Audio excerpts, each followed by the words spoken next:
cold wind rolled off the Baltic Sea as the construction crew broke through a concrete wall that wasn't supposed to exist. Behind it, darkness, thick with the smell of rust and damp earth. Their headlamps caught the glint of steel and the faint outline of a swastika beneath decades of mold. It was 2021, and Prora, once Hitler's unfinished seaside utopia, was being reborn as a resort. But what they found beneath its walls told another story. A sealed chamber, forgotten for generations, and inside, a secret that was never meant to surface again. Chapter 1. The silence beneath Prora's walls. Before the noise of discovery, there was quiet. Along Germany's northern coast, the Baltic air was clean, sharp, and indifferent to history. Waves pressed against the sands of Rügen Island, the same stretch of shoreline where, nearly a century ago, a vision was set in concrete. Prora, a project born from the propaganda of the Third Reich, was meant to embody unity, power, and the illusion of national joy. 8 massive dormitory blocks stretched for almost 3 miles, facing the sea like a colossus of stone. To those who built it, Prora was both promise and warning, a place where leisure served ideology. In the late 1930s, German workers, engineers, and laborers were brought here under the Strength Through Joy program. They believed they were building a resort for the nation's working class, an oceanfront paradise where even factory men could rest beside the waves. But the construction never finished. As war erupted, the cranes froze in place, and the tools rusted where they fell. The rooms designed for laughter and sunlight were instead filled with soldiers and silence. The echoes of footsteps replaced the songs of tourists that never came. When the bombs began to fall on Berlin, Prora became a ghost. Allied reconnaissance noted its vast grey shape but never targeted it. To them, it was a relic of propaganda, not a threat. The Soviets, upon occupying the region, stripped it bare. Walls that once carried the insignia of the Reich now bore red stars and faded slogans. Over decades, the world forgot what lay within, or perhaps chose not to remember. Yet under the surface, behind sealed corridors and reinforced concrete, something remained untouched. The blueprints from 1939 referenced Sub-Level 4, but no such structure appeared on post-war records. Some engineers speculated it was a munitions bunker. Others thought it was a mere design error, a layer never constructed. But a few whispered that it had been intentionally erased. By the 1950s, East German intelligence used parts of Prora as training grounds, its hollow halls perfect for observation and secrecy. Files recovered after reunification suggest that Stasi agents occasionally monitored unexplained electrical activity beneath the foundations. They logged voltage spikes, unexplained light signatures, and acoustic anomalies. Each note ended with a stamped word: Einstellen, discontinue. The reports were quietly filed away and forgotten. For locals, Prora became a curiosity. Urban explorers, teenagers and photographers wandered its ruins. They described it as a labyrinth of echoes, endless corridors, staircases leading nowhere, rooms flooded by the sea. It became the kind of place that collects myths, whispers of ghost soldiers, strange machinery, the hum of unseen generators. But myths often begin where records end. In 2021, when reconstruction began to convert Prora into luxury apartments, the past finally stirred. Heavy machinery struck a wall that wasn't listed on any architectural map. Beneath chipped concrete and layers of rusted steel, the workers uncovered a passage filled with stagnant water and collapsed wiring. The air was chemical, sharp enough to burn. No one could explain the layout. It was unlike anything in the official plans. When the floodlights came on, the silence broke. The chamber opened into a hall lined with sealed doors, each marked with numbers burned into the metal. 1, 2, 1.3, 1.4. A faded emblem on one wall read Reichsluftfahrtministerium, the Ministry of Aviation. Inside one room, tables stood covered in glass jars, their contents clouded and unrecognizable. In another, a rusted film projector sat beside, a stack of magnetic reels labeled Project Seelenspiegel, Project Soul Mirror, and on the floor, the remains of 3 uniforms, Luftwaffe grey, still bearing rank insignia, frozen in decay. Historians were called. So were the police, the Ministry of Culture, and eventually NATO archivists. No one claimed ownership of what was found. Forensic experts determined that the sublevel had been sealed deliberately, not collapsed by time, but entombed. The air inside contained trace elements of barium and lithium compounds, materials once used in early neuroelectrical experiments.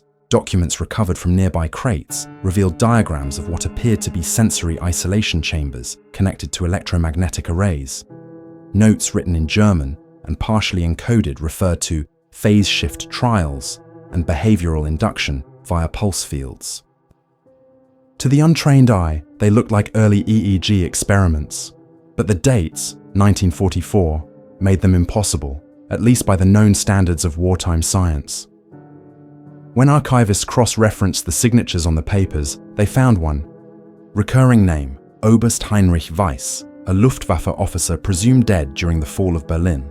But another fragment, written in English and dated 1949, bore a different stamp. Property of US Army Signal Corps.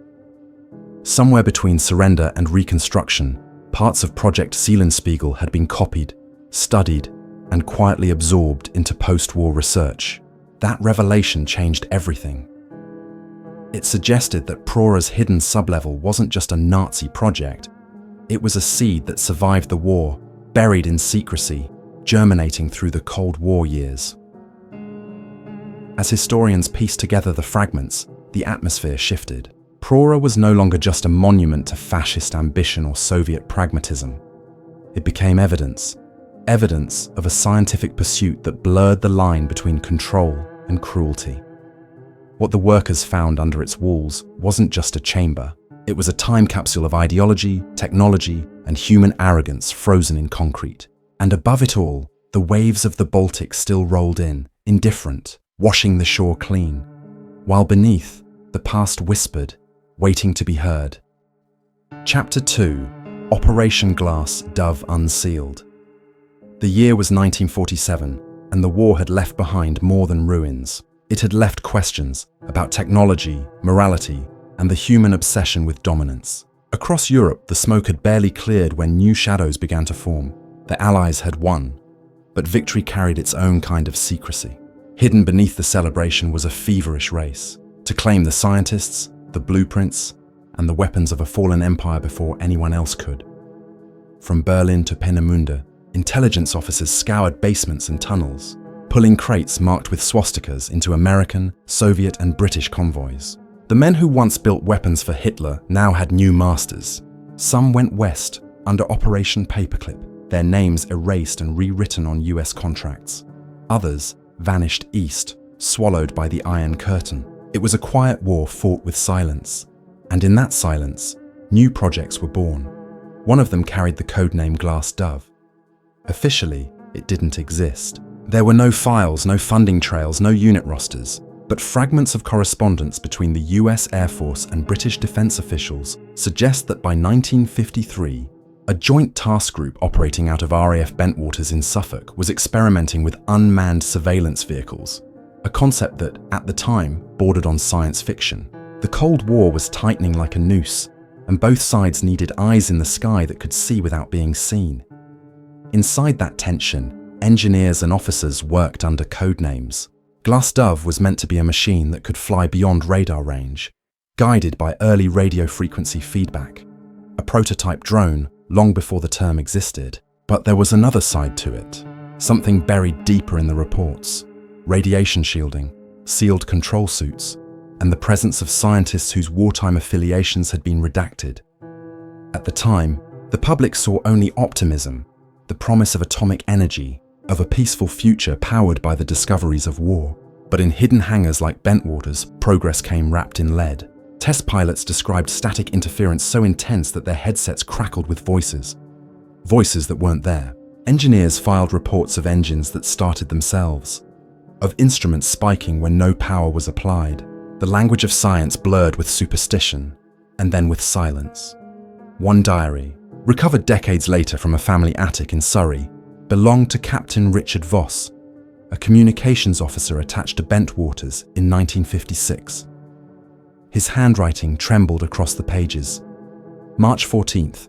They took delivery of the unit again. Told us not to log any telemetry. Said it wasn't our concern. I saw the symbol. Same bird marking, but half melted. Told myself it was just paint. But the men are uneasy. One says it hums at night.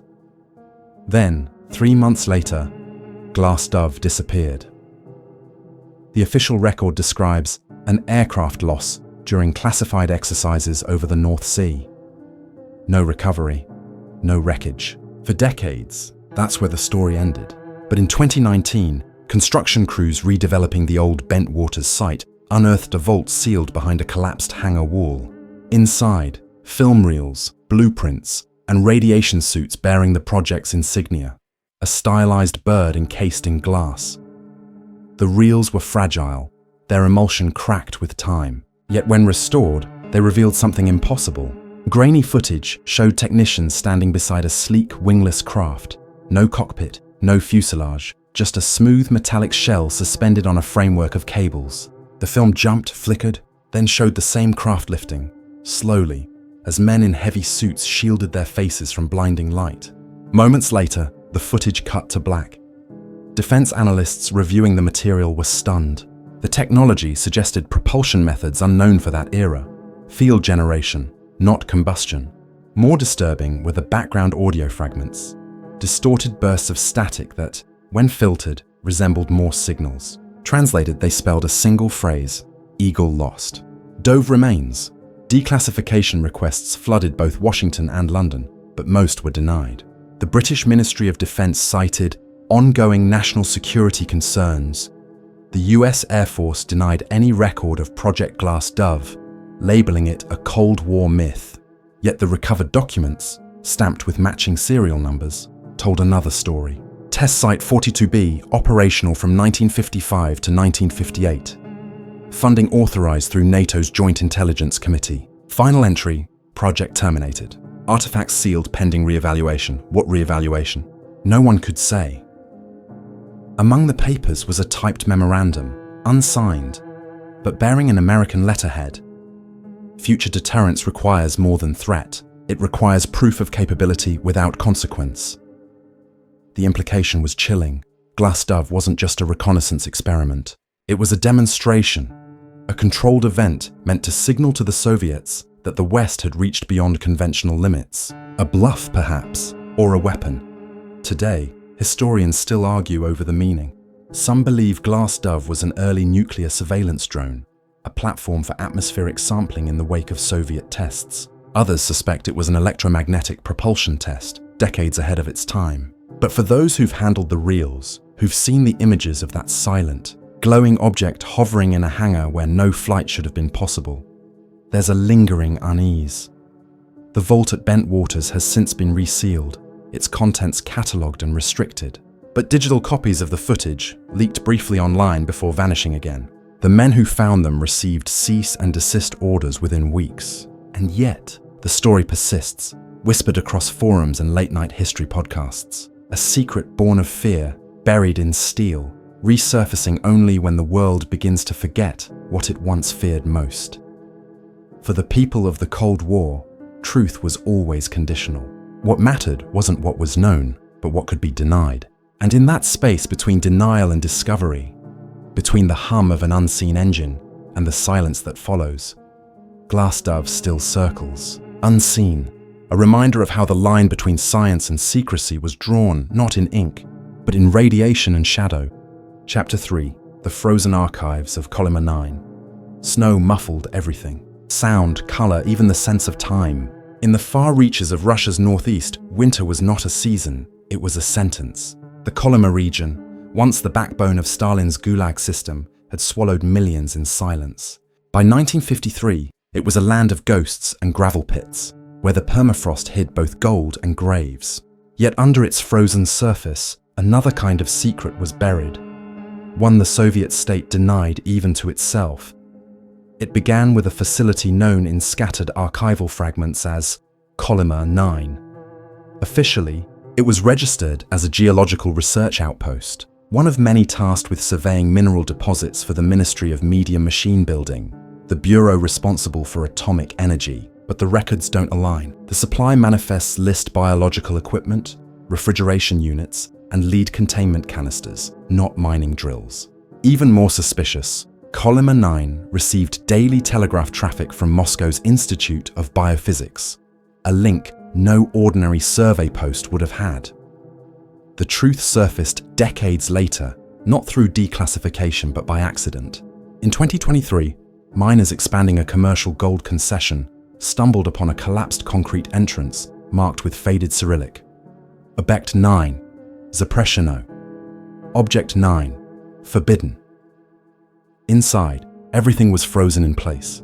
Crates, instruments, and the faint outlines of laboratory benches preserved in ice. The air smelled of metal and oil, as if the last technician had just stepped out. When forensic teams began thawing the site, the scale of what they found stunned them. Sealed steel boxes lined the walls, each stamped with the same emblem, a stylized atom encircling the Soviet star. The labels read, Biophysical Samples, Phase 3. Some were filled with sealed ampules of frozen tissue, others with reels of photographic film. On one wall, written in grease pencil, was a date, 26 for 1953. The day after Lavrenti Beria, Stalin's notorious secret police chief, took control of the Soviet atomic program. It didn't take long for investigators to connect the dots. Beria had authorized a classified initiative known as Directive 627, focusing on human adaptation to radiation exposure for extended operational environments. In simple terms, the USSR was testing the limits of what the human body could endure in a nuclear age. The newly unearthed documents made the implication unavoidable. Column 9 wasn't a mine, it was a laboratory. The film reels, once restored, showed grainy black and white footage.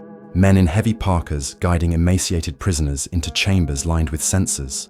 The subjects' faces were hollow, their eyes distant, resigned. Each wore a tag marked with a number, not a name. One of the reels carried a handwritten title, Опыт номер 4, Продолжительность воздействия. Experiment number 4, Duration of exposure. The footage ended abruptly, the final frames warped by radiation. Western intelligence analysts reviewing the material identified several of the scientists by their lab coats. One in particular, Professor Alexei Gromov, had vanished from Moscow's academic records in 1952. His notes, found among the frozen papers, describe attempts to stimulate cellular resistance through induced electromagnetic resonance. In modern terms, it reads like a precursor to radiobiology, decades ahead of its time, but fueled by inhuman methods. For years, Soviet defectors hinted at places like Column 9, laboratories where ethics froze alongside the permafrost. But without evidence, the stories sounded like Cold War propaganda. Now the ice itself testified. Samples extracted from the site contained elevated cesium levels, consistent with early atomic testing byproducts. The subjects, it appeared, were exposed incrementally to radiation fields, their physiological decay meticulously recorded. A recovered ledger listed the final entries for each test group. Phase complete, subject expired, dispose via furnace. The handwriting was steady, clinical. No emotion, no remorse. When the team reached the central chamber, they found something unexpected. A frozen control console, still connected to a backup generator. When power was restored, a flicker of light revealed a bank of oscilloscopes and analog counters, their needles frozen mid-swing. One display bore an English label, Westinghouse Vacuum Systems, American equipment, likely acquired through covert post-war trade. The Cold War's reach, it seemed, had already begun before the world even knew its name. As the investigation deepened, Moscow maintained silence. Officially, Column 9 doesn't exist. The coordinates remain redacted on Russian geological maps, the region fenced and declared a hazardous archaeological zone. Yet satellite imagery shows recent disturbances, tire tracks, heat signatures, movement. Someone is still watching, still guarding what the frost once hid. For the scientists studying the site today, the moral weight is suffocating. The permafrost preserved not just evidence, but the very moment of atrocity. Glass tubes frozen mid-drop, handwritten notes still legible under ice. One Russian researcher, speaking anonymously, said it best, We are not unearthing history, we are unearthing guilt.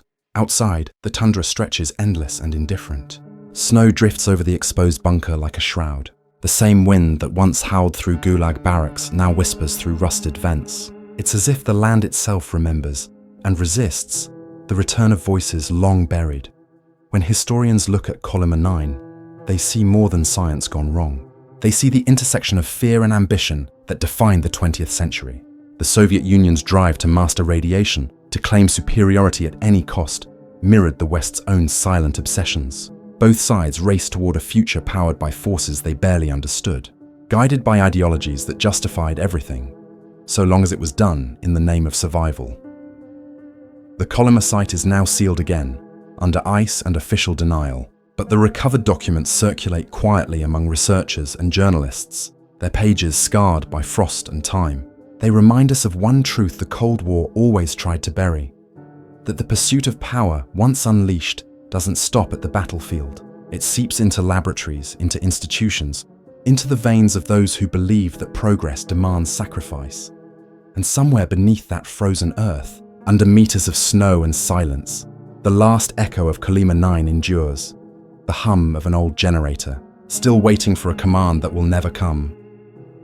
Chapter 4. The Zurich Cipher Tapes. The old banker died quietly in his sleep, surrounded by the silence of his wealth. For decades, he had guarded a vault no one was allowed to open. Not his clients, not his heirs, not even the men who cleaned the marble floors of his Zurich townhouse. When the executors finally turned the key in 2020, they expected bonds, maybe gold. Instead, they found something different, an aluminum briefcase, aged but intact, its surface scarred and labeled. Property of US Signals Division, 1952. Inside, stacked neatly like forgotten relics, were 38 reel-to-reel tapes, cipher sheets, and a faded folder marked with a single word, Echo Hawk. For historians, the discovery was electric. Switzerland had always been neutral, or so the story went, but neutrality during the Cold War often hid other loyalties. As archivists began to examine the tapes, the familiar hum of magnetic playback filled the lab, followed by bursts of static, then voices, faint, distant, male, English mixed with German, clipped and cautious. Each reel began with timestamps and call signs, followed by coded exchanges that didn't match any known frequency logs. These weren't random intercepts, they were deliberate transmissions, encrypted radio traffic between East Berlin and what appeared to be a NATO listening post somewhere in Western Europe. When decrypted, the first fragments were mundane, supply codes, troop movements, routine espionage chatter.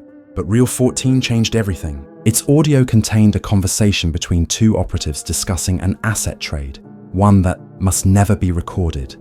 The date, October 1953. The location, Zurich. The voice print analysis later identified one of the speakers as Colonel Thomas Reeves of the US Army Signal Corps, a man officially listed as retired that same year. The second voice remains unknown. The deeper analysts dug, the more the pattern emerged. The Zurich tapes weren't simple intercepts. They documented covert exchanges between intelligence officers on both sides of the Iron Curtain. Defectors, scientists, even family members, traded, erased, renamed. Official records show none of it. Those people didn't exist after 1954. In one particularly haunting reel, the sound of rain bleeds into the signal. A car door slams, then a voice, German, calm and resigned. We are all ghosts in service to flags.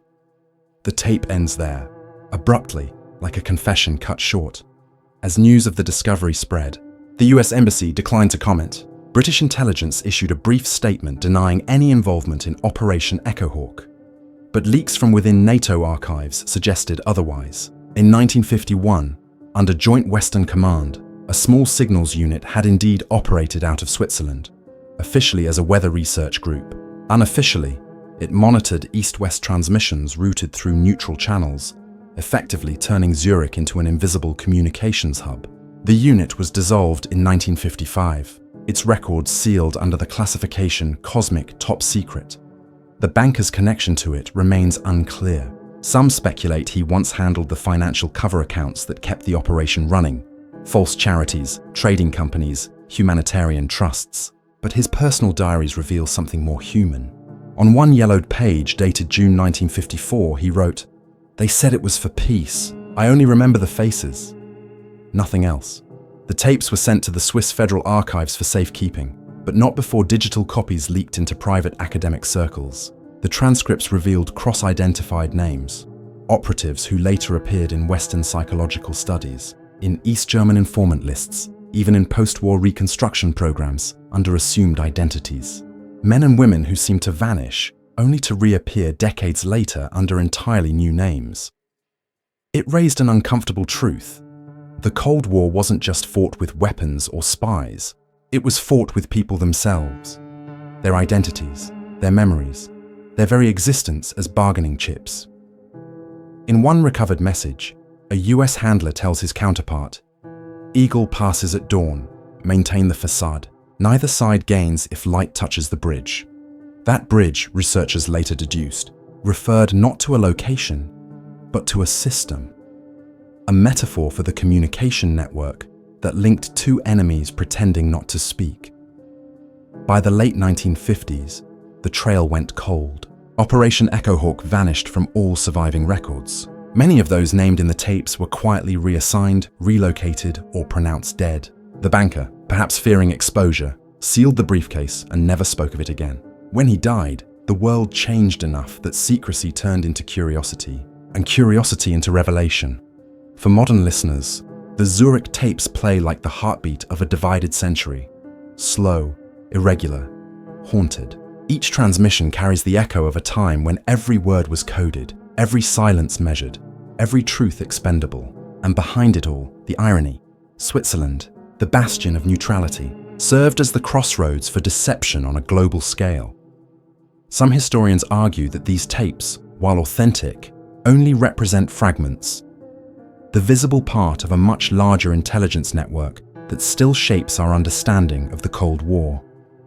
Others whisper that some of the voices heard are still alive, their identities protected under modern aliases. But perhaps the most unsettling theory is the simplest, that the Zurich tapes weren't meant to be found at all, that the banker's vault was less a repository of evidence and more a confession, an old man's attempt to lock away what conscience refused to forget.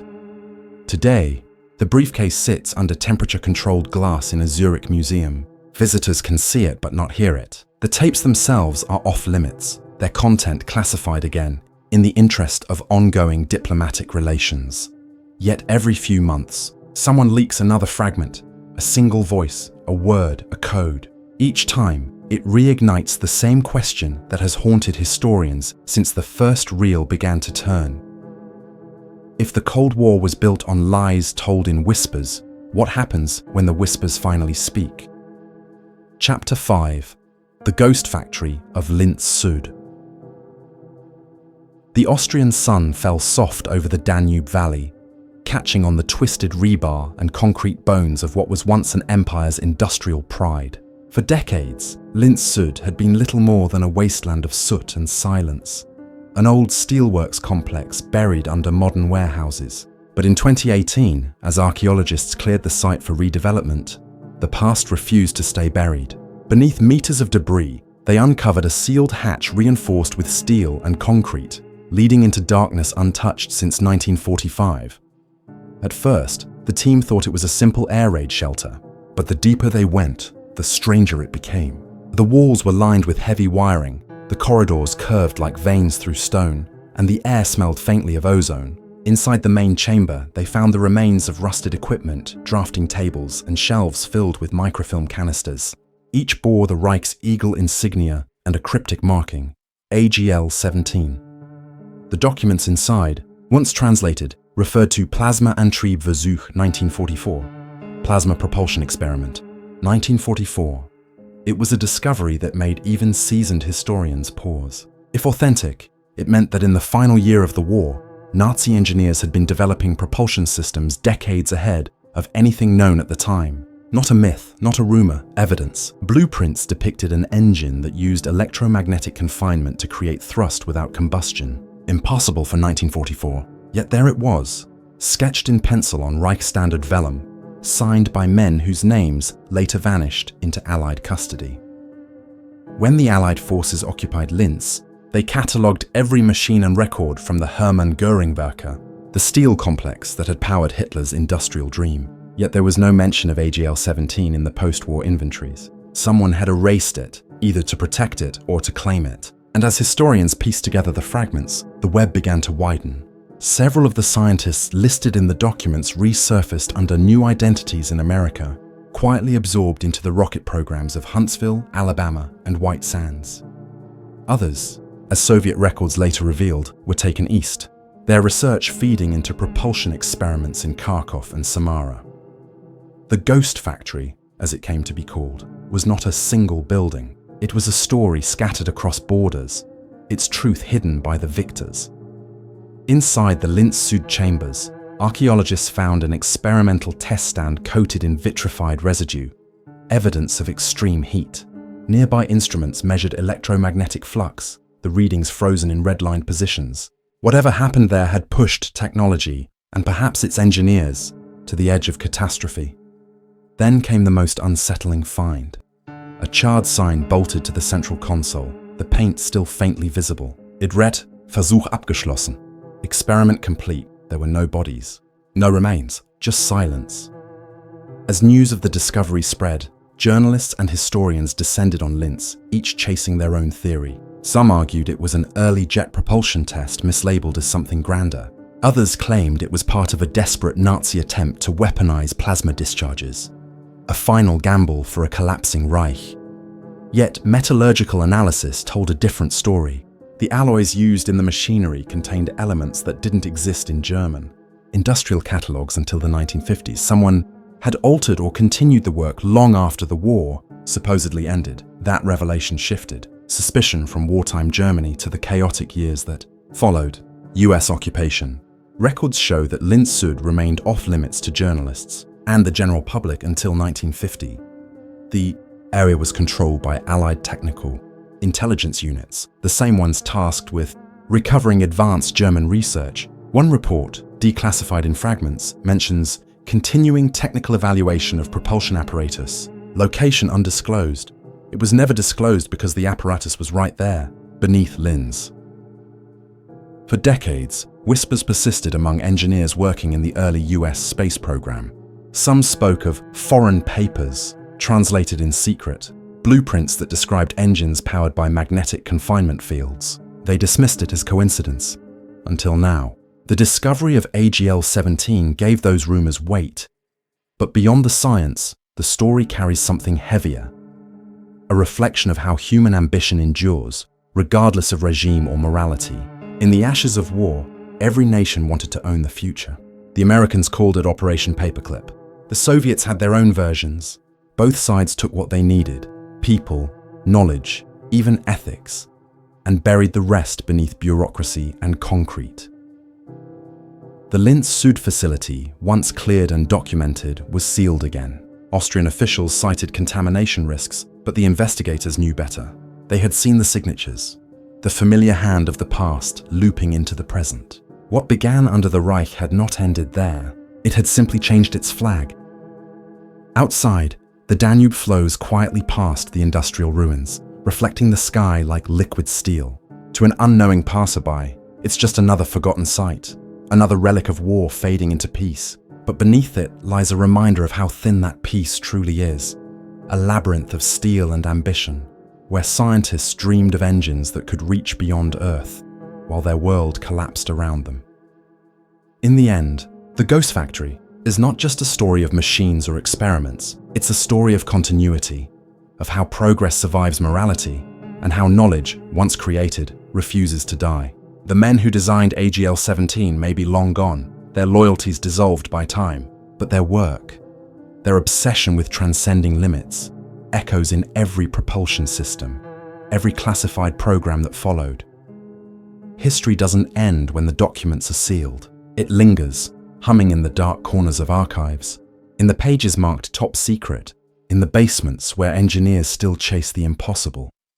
And somewhere beneath the concrete plains of Linz Süd, the silence endures. The machines rest. The lights have been out for 80 years. But if you stand there long enough, when the wind cuts across the rusted vents, it almost sounds like the hum of power, faint, distant, and waiting. A reminder that ghosts are never gone. They're simply part of the machinery of memory.